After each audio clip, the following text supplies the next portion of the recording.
Hello everyone, আসসালামু আলাইকুম। সবাই কেমন আছেন? আশা করি ভালো আছেন। আমি আল্লাহর রহমতে ভালো আছি। তো আজকে যা যা রান্না করলাম তাই আপনাদের মাঝে শেয়ার করার জন্য উপস্থিত হয়ে গেলাম। তো প্রথমে বসিয়েছিলাম ভাজি। তো ভাজি বসানোর জন্য রসুনটাকে ভালো মতো ভেজে নিয়েছি, তারপর এখন ভাজিগুলো দিয়ে দিব। আজকে কহি, গাজর, আলু দিয়ে ভাজিটা করতেছিলাম। যাই রান্না করি না কেন ভাজিটা তো করতেই হয়, এটা তো আমাদের নিত্য দিনের সঙ্গী হয়ে গেছে বলতে গেলে। তো এই তো ভাজিগুলো দিয়ে দিলাম, দেওয়া হয়ে গেলে এখন এক এক করে মশলাগুলো দিয়ে দিব। ভাজি তো আর বেশি মশলা প্রয়োজন হয় না আর কি, যেগুলো দেওয়ার দরকার ওইগুলোই দিয়ে দিচ্ছিলাম। প্রথমে দিয়ে দিলাম লবণ, তারপরে পরিমাণ মতো হলুদ আর বোম্বাই মরিচ দিয়ে দিয়েছিলাম। যেহেতু বোম্বাই মরিচ দিয়েছি এই জন্য আর কি কাঁচামরিচ দিইনি, বোম্বাই মরিচের ফ্লেভারটাই ভালো লাগে।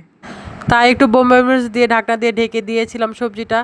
তো ঢাকনা খুলে দেখি যে পানি উঠে গেছে। তো এখন নাড়াচাড়া করে একটু মিশিয়ে নিব মশলাগুলো, কারণ উপরেগুলো তো কাঁচা থেকে যায়, ঢাকনা দিয়ে দিলেও কি হয়েছে এই জন্য মিশিয়ে নিলাম আর কি। তো এই তো আমার ভাজি হয়ে গেছে পানিটা শুকানোর পরে। তারপরে করেছিলাম হচ্ছে করলা ভাজা। তো প্রথমে করলাগুলোকে গোল গোল করে স্লাইস করে কেটে নিয়েছিলাম, তারপর ভালো মতো ধুয়ে পরিষ্কার করে নিয়েছি। তারপর এখন হলুদ, লবণ, মরিচ দিয়ে ভালো মতো ম্যারিনেশন করে রেখে দেবো কিছুক্ষণ। তো রাখা হয়ে গেলে, তো ম্যারিনেশন হয়ে গেলে এখন গরম তেলের মধ্যে ছেড়ে দিব। এরকম করে করলা ভাজি করলে আমার অনেক পছন্দ, আমার আর কোনো কিছু প্রয়োজন হয় না। আমি এরকম মানে এই করলা ভাজি দিয়েই এক প্লেট ভাত অনায়াসে খেয়ে ফেলতে পারি। তো এতে সুন্দরভাবে দিয়ে দিচ্ছিলাম করলাগুলো। তো সুন্দর করে ব্রাউন কালার করে ভেজে নিব, একটু মুচমুচা করে নিব। তো দেখতেই পারতেছেন কি সুন্দর কালার চলে আসছে। আমার তো এখন দেখে আবার খেতে ইচ্ছে করতেছে, কিন্তু দুপুরেই খাওয়া শেষ হয়ে গিয়েছে।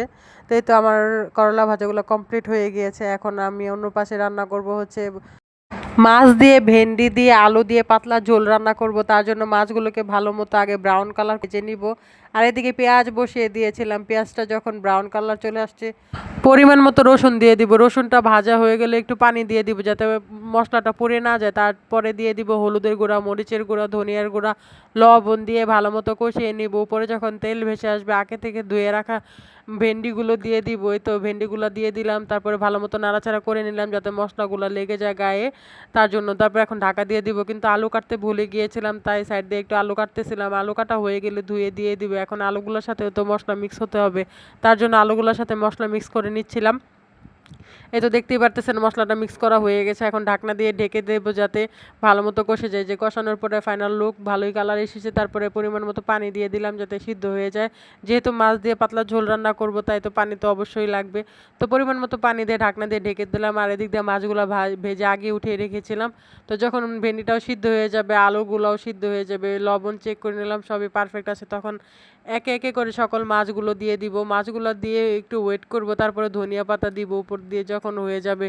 তো এই ছিল আজকের ভিডিও। সবাই ভালো থাকবেন, সুস্থ থাকবেন। আল্লাহ হাফেজ। আর কেমন হয়েছে ভিডিওগুলো অবশ্যই কমেন্টে জানিয়ে যাবেন।